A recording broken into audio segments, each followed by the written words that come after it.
Bueno, como era lo prometido, estamos con Virna Molina, directora junto con Ernesto Ardito de una película que se las trae, que próximamente será estrenada el 8 de junio. Estamos hablando de la película La Bruja de Hitler. Hola Virna, ¿cómo estás? Claudio Gallo del Paso Cambiado te saluda. ¿Qué tal? ¿Cómo estás? Un gusto. Bien, muy bien, contentos por haber podido entrevistarte. Estamos muy impresionados por esta película que hemos tenido la oportunidad de ver, ¿no? Esta bruja de Hitler que crea realmente un clima impresionante, ¿no? Una película muy asfixiante por momentos y muy profunda. ¿Qué nos puedes contar de la película, Virna? Bueno, mira, la película nació en el año 2017 como un proyecto de guión, ¿no? Como nacen todas las películas. Se presentó a concurso en el Instituto de Cine y ganó el concurso en ese momento, en 2018. Y bueno, a partir de ahí empezamos toda la construcción para poder filmar. Es muy difícil en Argentina filmar ficciones, y sobre todo ficciones como La Bruja de Hitler, que se propone una reconstrucción de época, con un elenco muy variado, ¿no? Donde tenés adolescentes, niñes, una cantidad de personas que además tenían que manejar el idioma alemán y el español, un chanchito en escena. Era como toda una complejidad que si eso te lo agarra un productor se vuelve loco, ¿no? Pero como los productores somos nosotros mismos los directores, asumimos esa medio locura de embarcarse en esta aventura porque sentíamos la necesidad de contar algo que nos estaba pasando en ese momento, algo que intuíamos de lo siniestro que iba creciendo, ¿no? En nuestra sociedad. Algo siniestro que era algo que ya se había vivido en el pasado. Nosotros como documentalistas hace muchos años, más de 20, comenzamos a filmar cine documental, y recién en 2015 con Sinfonía para Ana hicimos nuestra primera ficción, esta es nuestra segunda. Hablamos muchas veces del nazismo y del vínculo del nazismo con la historia de nuestro país, de la Argentina. Y había algo en la cotidianidad de esos años que nos recordaba a la antesala de lo que había sido el nazismo. Y queríamos hablar de eso, pero no desde la crítica social, contemporánea, actual, sino desde el terror, desde lo que ese pensamiento genera en las personas y construye en las sociedades, ¿no? Un terror del odio, el terror de la violencia, el terror del silencio. ¿Cómo hablar de todo eso para de alguna manera decir: esta vez cambiemos la historia, ¿no? Esta vez decidamos que el final sea otro? Ese fue el motor de por qué La Bruja de Hitler. Bien, le decimos a los oyentes, le comentamos a los oyentes que la película Sinfonía para Ana, a la que hace referencia Virna, es la historia de los detenidos desaparecidos del Nacional Buenos Aires y que fue premio de la crítica rusa en el Festival de Moscú. Y que esta película de la que estamos hablando ahora, fue premio a los mejores directores en el Festival de Cine de Calcuta el año pasado. Sí. Es una película, yo te quiero contar la verdad de lo que sentí cuando la vi. Yo sentí que era una película en la cual, una escena en la cual aparentemente no pasaba nada, pero se creaba un clima de terror que era absolutamente insoportable, ¿no? Recuerdo esa imagen de ese hombre atravesando el campo de la Patagonia con sus valijas, ¿no? Llegando a esa casa llena de nazis, él también un nazi, ¿no? Y yo lo veía avanzar y era como que avanzaba la muerte, era como que no era un hombre, ¿no? Que era la personificación de la maldad. Algo que me llamó mucho la atención también es el rol que ustedes le dieron a la música. Hay mucha música en ese film, ¿no? ¿Qué los llevó a hacer eso, a cantar tanto, a introducir la música como un elemento? Bueno, lo que pasa es que el personaje de Gretel, la hija de esta familia nazi, es la que canta mucho, ¿no? Y de alguna manera era como ese canto de las sirenas, ¿no? Esa música clásica que te va como atrapando, que te va como llevando a un plano de cierta belleza exterior, pero que cuando vos tomás conciencia de dónde esas personas dejan de ser personas y se convierten como en monstruos, como en entes oscuros, terroríficos, que ya estás ahí, ya estás atrapado. La música en ese sentido funcionaba muy bien como elemento poético para ir atrapando al espectador y llevándolo en esta trama, ¿no? A nosotros nos gusta mucho la música. En Sinfonía para Ana también trabajamos con un tema de Sui Generis, que nos escribir la época, la emoción de los personajes. Bueno, acá nuevamente la música se vuelve una forma de que los personajes hablen de otra manera. Lo mismo cuando el personaje de Antonia canta en la iglesia el Ave María. Uh-huh. Hay como toda una connotación, porque Antonia es una joven de los pueblos originarios y que era muy común en los años 60 que había una muy grande hacia los pueblos originarios y entonces había como una apropiación de algo que en realidad no era, no pertenecía, porque estaba ocultando las verdaderas raíces y la verdadera cultura que había sido avasallada por esta colonización europea, ¿no?, en la Patagonia. Entonces era como ese canto de súplica que es tan hermoso por un lado, pero por otro lado tenía toda una connotación tras de eso. Entonces creo que todo eso la película lo va jugando, pero no diciéndolo en palabras. No, nadie está diciendo esto es así, sino que uno lo va sintiendo, ¿no? Sí, bueno, ese es uno de... Las sensaciones es así, te pasan por el cuerpo, digamos. Claro, es una película muy sensorial, ¿no? No hay explicaciones de ningún tipo, no hay tampoco... No es un panfleto, digamos, ¿no? Te introduce en un mundo absolutamente macabro y monstruoso, pero no te explica nada, no hace propaganda de nada, ¿no? Creo que eso es uno de los grandes méritos de esta película. Ahora, salgamos un poquito de la película y vamos un poco a la historia de ustedes dos. Ustedes entre 2008 y 2017 hicieron una serie de documentales: Corazón de Fábrica, Nación, Moreno, Alejandra, El futuro es nuestro, Sexo y revolución, Ataque de pánico. ¿Cuál es la línea conductual de toda esta serie de documentales? Un retrato del futuro, que están ustedes de protagonistas también. El futuro es nuestro, claro, sí. En realidad nosotros, cuando empezamos con Raimundo, que fue nuestro primer documental estrenado en el año 2003, lo que siempre buscamos, sobre todo en nuestra primera parte de nuestra obra, era recuperar la memoria arrasada por la dictadura. O sea, éramos muy jóvenes, teníamos apenas 21, 23 años, y habíamos hecho toda la escuela de cine, por ejemplo, y nunca habíamos visto una película de Raimundo Gleiser, que es un cineasta desaparecido.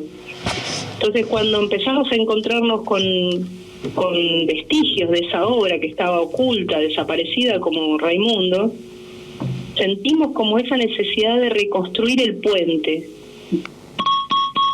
La generación de los 70 y la nuestra, los que habíamos sido niñes en los 70 y que ahora empezábamos a meternos en la adultez y que desconocíamos de nuestro pasado reciente. Eso fue como toda una primera etapa de nuestra obra. También hicimos Corazón de Fábrica, que es la lucha de los trabajadores de la fábrica Sanón, donde también aparecen las luchas del año 2006, 2005, que está la lucha del subte, de muchos sectores y trabajadoras. Hola. Hola. Hola, ¿me escuchás? ¿Me escuchás? Sí, ahora cambiamos, gracias a Melina Morales, una compañera experta en tecnología, cambiamos los parlantes, porque si no había como un ruido ahí que no te escuchábamos mucho. Sí, me estabas contando, sí. No, siempre tratando de entender la realidad en la que estamos, de dónde venimos, ¿no? Qué constituye nuestra historia, nuestra cultura, digo, y sobre todo tratando de ver hacia futuro.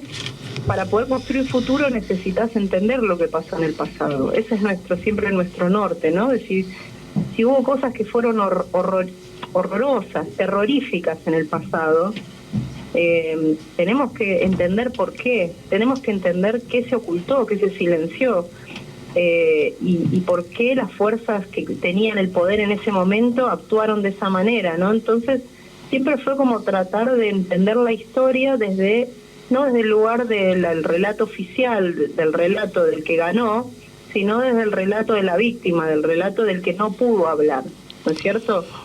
Y lo mismo en la lucha de los trabajadores, o sea, no de parte de los medios de comunicación que pueden estar del lado de los empresarios, sino desde el lado de ese trabajador, esa trabajadora que está todos los días tratando de mejorar las condiciones de su existencia, de su vida, y que tiene todo el derecho a hacerlo y que para eso se organiza.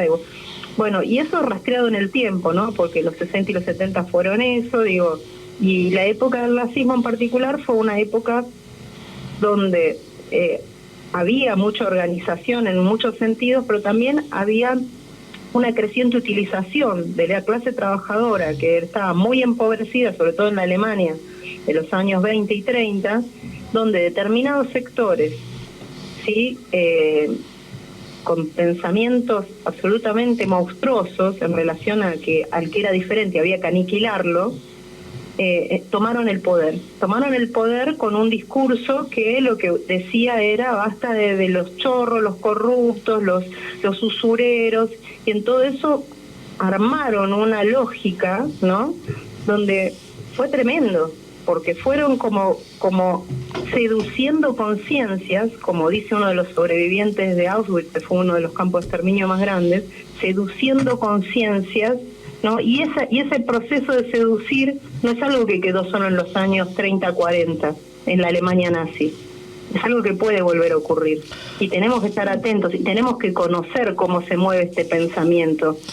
Por eso hacer la bruja de Hitler también, porque nosotros sentíamos en ese momento que algo avanzaba y desgraciadamente intuimos bien, porque hoy está mucho peor la situación que en el año 2017. Cuando vos ves a personajes como Javier Milei, sí, ¿a qué te remite? Y en realidad me remite mucho a Hitler, porque Hitler era considerado un payaso, ¿sí? Claro. De los años 20, 30 en Alemania. La oposición política lo consideraba como un ser payasesco, como alguien grotesco, que no tenía capacidad de acceder al poder. Pero claro, determinada coyuntura y acciones y lo que fue ocurriendo dieron otro resultado de la historia. Y el gran problema fue que cuando esas personas que tenían un pensamiento mesiánico y violento accedieron al poder, fue uno de los momentos más terroríficos de la historia de la humanidad, donde murieron millones de seres humanos de una manera atroz, irracional y atroz. Entonces no podemos decir que eso solo fue en la Alemania de los años 40. Eso puede volver a ocurrir, y ha ocurrido en diferentes medidas en diferentes momentos de la historia. La dictadura militar acá en la Argentina tiene conexiones muy fuertes con lo que fue el pensamiento nazi.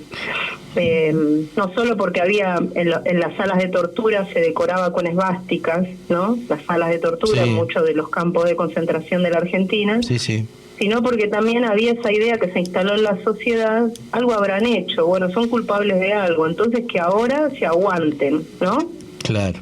Y nosotros tenemos que construir otro mundo, un mundo donde la diversidad exista, donde el que sea diferente tenga lugar y respete la voluntad de los demás, y así mutuamente construir una sociedad, civilizada, ¿no? Ahora donde exista la coexistencia, ¿no? Sí, ahora a mí me da la impresión, Virna, esto saliendo un poco del arte y de los documentales y de la película, que hay toda una corriente en la sociedad argentina que niega la existencia de los monstruos, ¿no?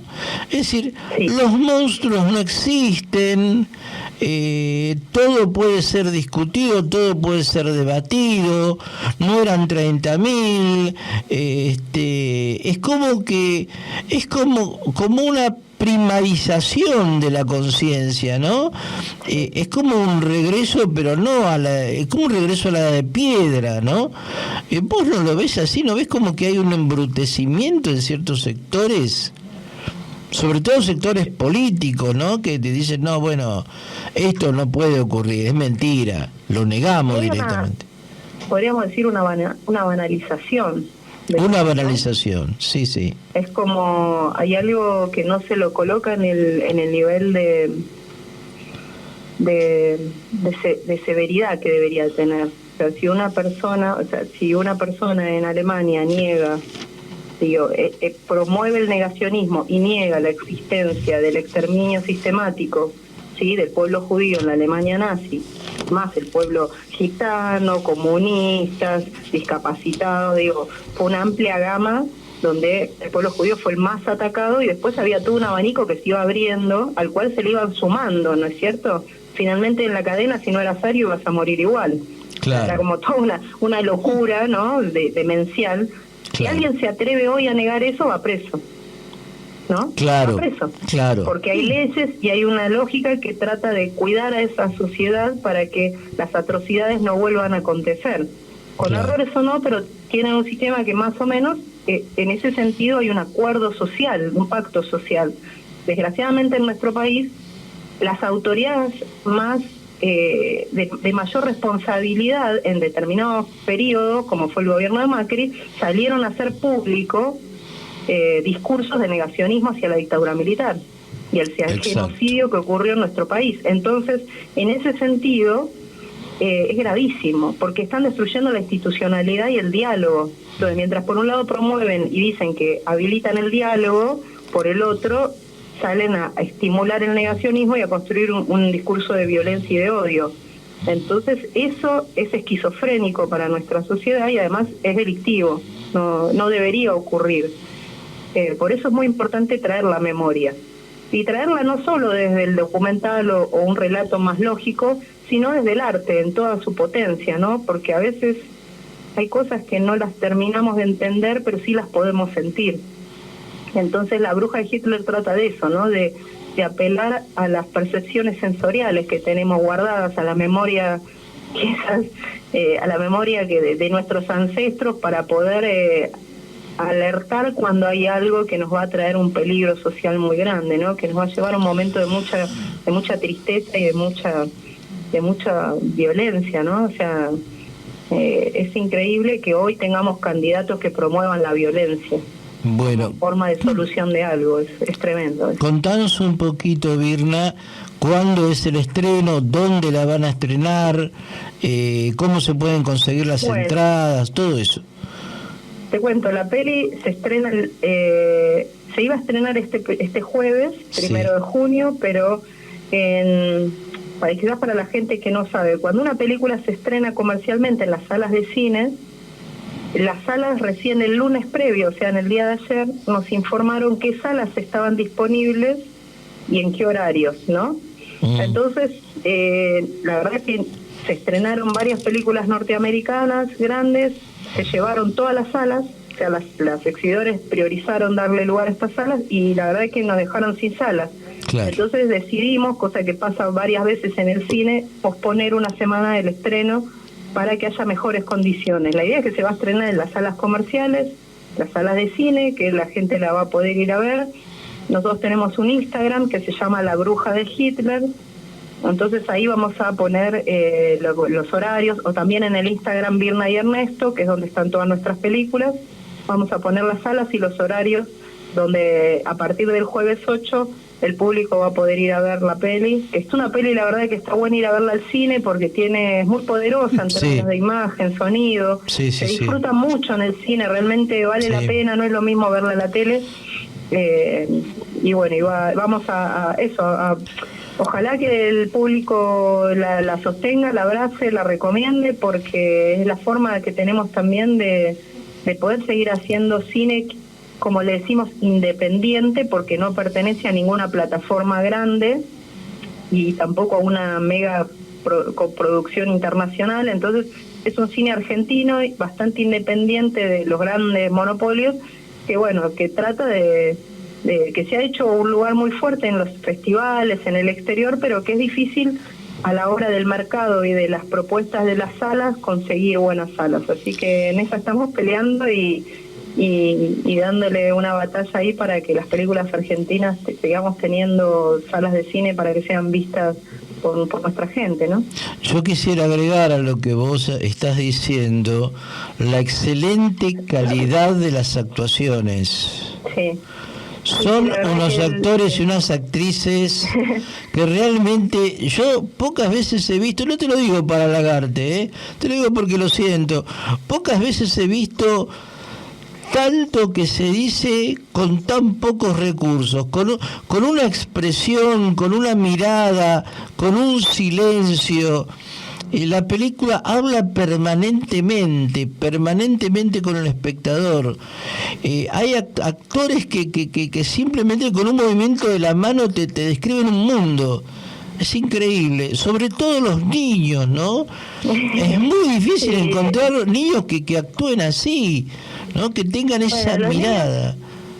Bueno, Emma, que es la protagonista, es de acá, de Buenos Aires, pero el resto de los niños de la película, tanto Gaspar como Jean como Luna, son de la ciudad de Bariloche, de la Patagonia. Ajá. Fue alucinante trabajar con todos los pibes porque para ellos es un juego, ¿no? Claro. Se divierten mucho cuando filman, Claro. Es como una locura, porque bueno, uno está tratando de jugar con ellos y tratando de que jueguen como uno quiere que actúen, entonces es como una cosa que propones algo, y lo hicieron muy bien y se iban metiendo, ¿no? Como que realmente filmamos en el bosque, entonces también, bueno, había toda una cosa de ese bosque, sí, que realmente era tenebroso, de verdad, porque era gigante, y había un laberinto de verdad en el bosque, entonces querían ir al laberinto a jugar, entonces bueno, vamos a filmar primero esto y después se van al laberinto a jugar. Era como toda una cosa así de acuerdos, pero estuvo buenísimo, y la verdad que los actores, nosotros estamos tremendamente agradecidos con el elenco y el equipo técnico, con todos, ¿no? Pero el elenco, la verdad que fantásticos, porque le han puesto mucho para hacer personajes muy difíciles, ¿no? Muy oscuros, o sea, y realmente lo han hecho de una manera maravillosa, y la verdad es que con un clima se divertía mucho también en el rodaje, o sea, porque había un clima humano, si bien había escenas que eran duras y se hacían y se genera ese clima, ¿no? Cuando lo estás filmando, pero no inmediatamente relajaban y hacían bromas, y había un muy buen clima entre ellos, de toda una armonía así de grupo, y el escenario era maravilloso porque estábamos filmando, fue apenas, en abril de 2021, estábamos todavía en el medio de la pandemia, pero ya se habían habilitado los rodajes. Estábamos aislados en un caserón inmenso, muy cerca del Yao Yao, a 25 kilómetros de Bariloche, al lado del lago, ¿no? La mitad del equipo estaba en una posada que nos la habían cerrado toda para nosotros, una posada chiquita, y paraba ahí, y la otra mitad, que era el elenco, parábamos en ese caserón inmenso donde se filmó la película. Entonces era una burbuja, ¿no? Estábamos todo el tiempo ahí conviviendo, y en ese momento pensábamos qué privilegiados que somos de poder estar laburando y haciendo esto en este momento que bueno, que estaba tan difícil, porque habíamos estado un año sin poder laburar la gente de cine, esa era la verdad. Ahí estaban prohibidos los rodajes, y cuando recién se habilitaron pudimos salir, y fue en ese momento que dijimos que qué lindo que es trabajar aparte en lo que uno estudió, hizo, y qué lindo cuando eso funciona, y cuando las cosas salen bien, ¿no?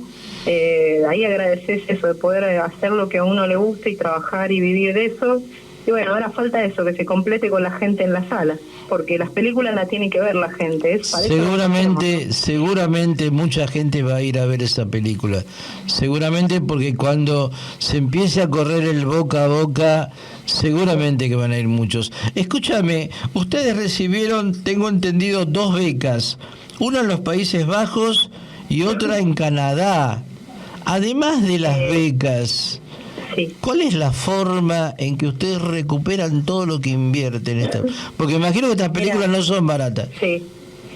No, bueno, esta película igual en particular no recibimos becas, eso fue para los documentales. O sea, durante toda nuestra historia de documentales ganamos varias veces becas en Holanda y en Canadá, o sea, de fundaciones que subsidian documentales, ¿no? Claro. Pero bueno, las películas se venden a los canales de televisión, se pasan en las salas, recuperan en la taquilla de la sala, se venden a las plataformas, recuperan, de diferentes lugares, ¿no?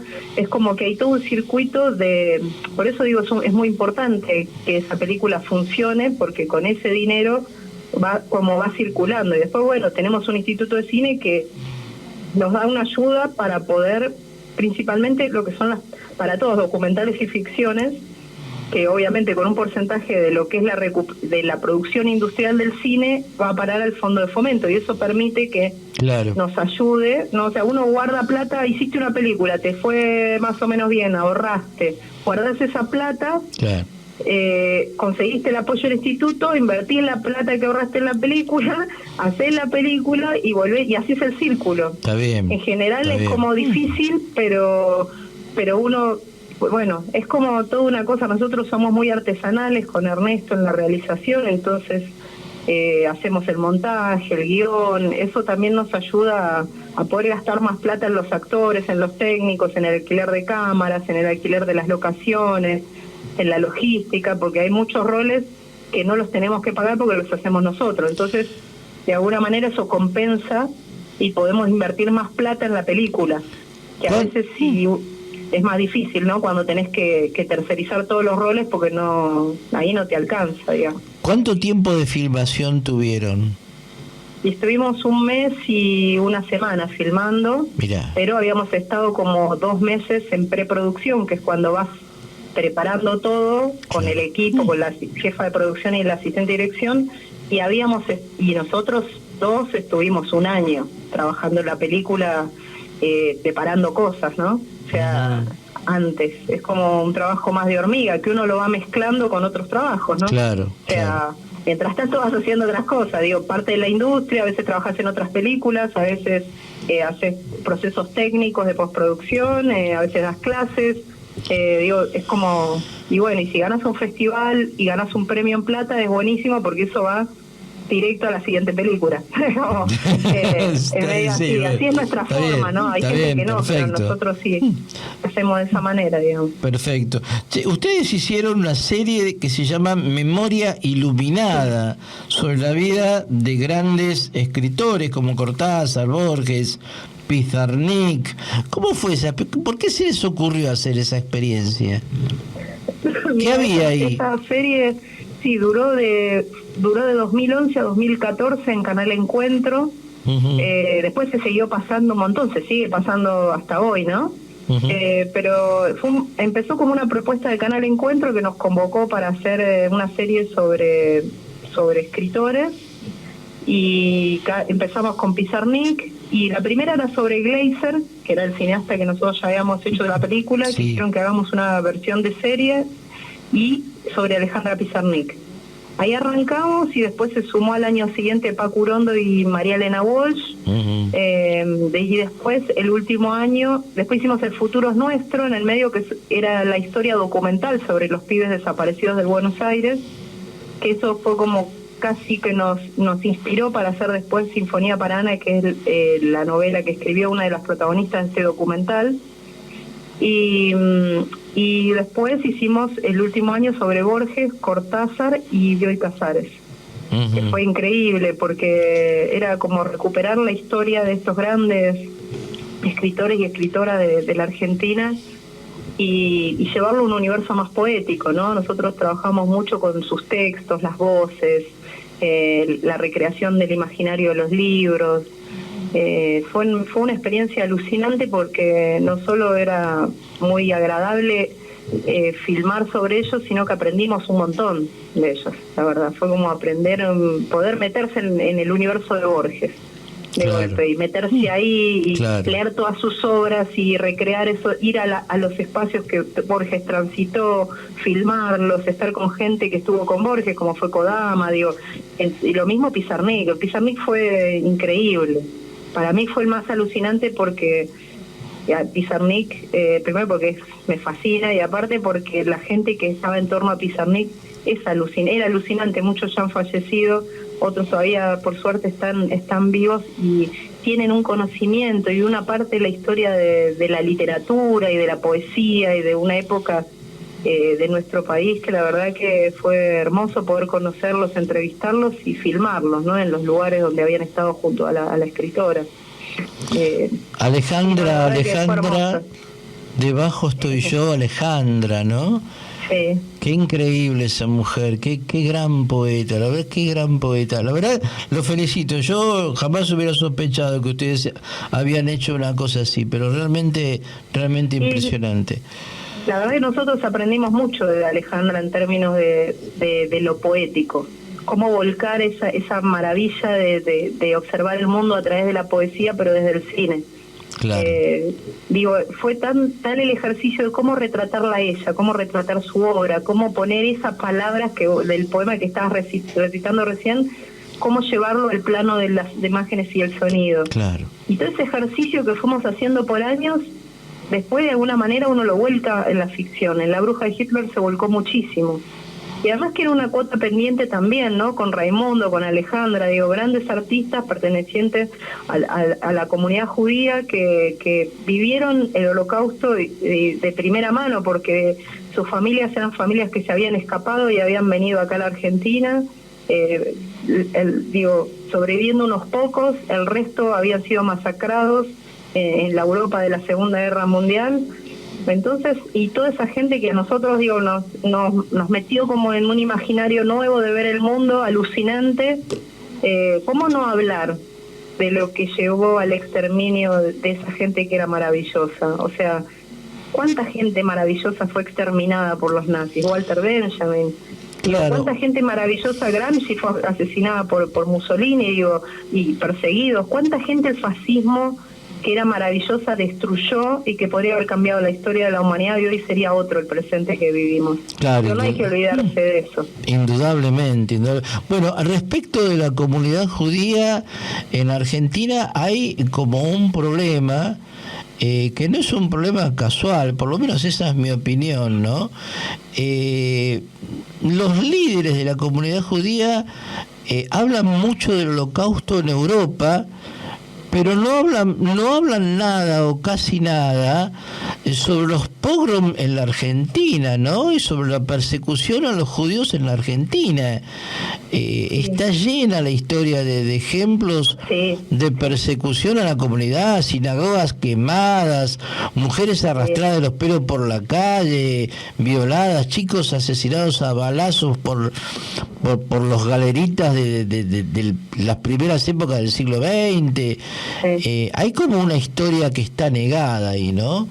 Pero bueno, eso es parte de todo. Eso, sí. Es parte Ernesto, de todo. En la película Nación, con Z, que es un documental que hizo después de Raimundo, primero que hizo solo, ahí transita todos los archivos y va conectando toda esa historia. Claro. Y es tremenda. O sea, es tremendo leer los diarios de los años 30 en Argentina. O sea, hay publicaciones nazis. Bueno, obviamente, sin filtro, ¿no? O sea, seguramente vos sabés que en 1938 tuvo lugar una reunión, un congreso nazi en el Luna Park. Sí. Y llenaron el Luna Park de nazis, ¿no? Sí. Llenar el Luna Park de nazis, hay que hacerlo, ¿no? Bueno, lo que pasa es que también entrar en el contexto que en esa época el nacionalsocialismo todavía no había transitado la guerra y era un partido más. Claro.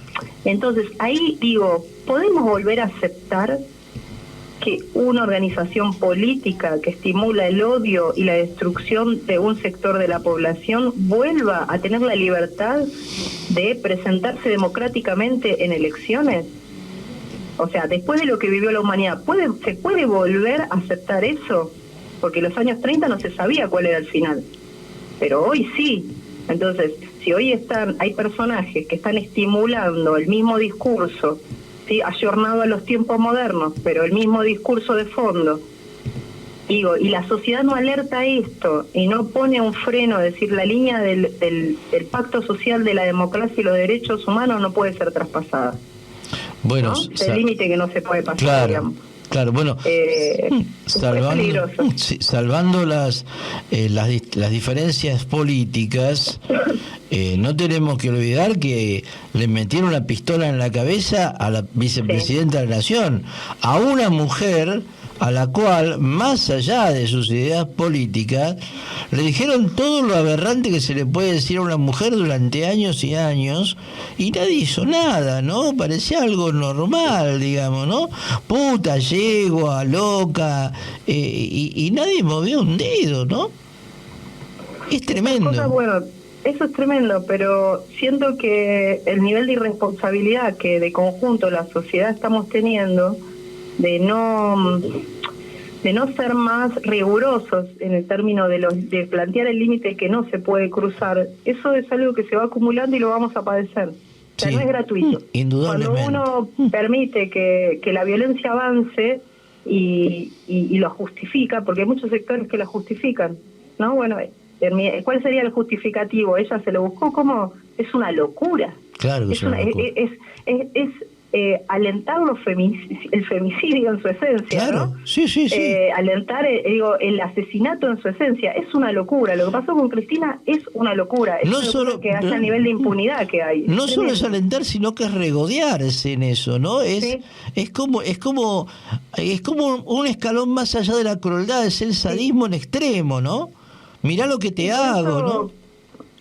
Por eso es como que estamos lo sentíamos con Ernesto en el 2017, ahora lo sentimos mucho más, desgraciadamente estamos en la antesala de un momento histórico espantoso en el mundo, porque toda la ultraderecha está ascendiendo en todo el mundo, y que, las consecuencias de eso no hay que buscarlas mucho en el futuro, están en el pasado, ya ocurrieron, ya acontecieron, ¿no? Sí. Es tremendo, pero desgraciadamente...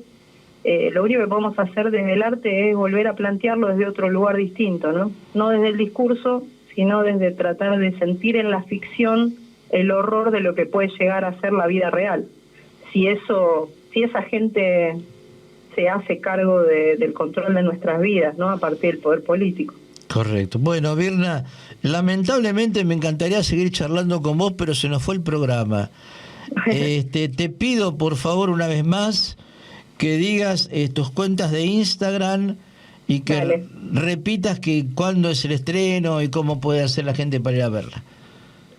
Dale, mira, la cuenta de Instagram por la que pueden seguir la película es La Bruja de Hitler, y la cuenta nuestra donde pueden entrar y también ver todas las pelis anteriores es Virna y Ernesto. Nosotros tenemos una página que se llama www.virnayernesto.com.ar. Ahí están todas nuestras películas conectadas con Vimeo, y que las películas anteriores las pueden ver ahí. Y muchas están en Cinear también, que las pueden ver. Sinfonía para Ana, por ejemplo, está gratuita en Cinear. Y la película se va a estrenar el 8 de junio en las salas de cine del país. Cuando tengamos la cantidad de salas y horarios, los vamos a estar subiendo a nuestros sitios y comunicando a toda la prensa para que también nos den una mano y le refresquen a los espectadores que la película está en cartel. Bueno, muchas gracias, Virna, por haber acudido al llamado del Paso Cambiado. Un abrazo para vos, otro para Ernesto, y nos estamos viendo. Muchísimas gracias por todo el compromiso y por toda la fuerza que ponen en esto. De verdad, muchas gracias. Y un abrazo enorme. Nos vemos. Chau, chau. Chau, chau.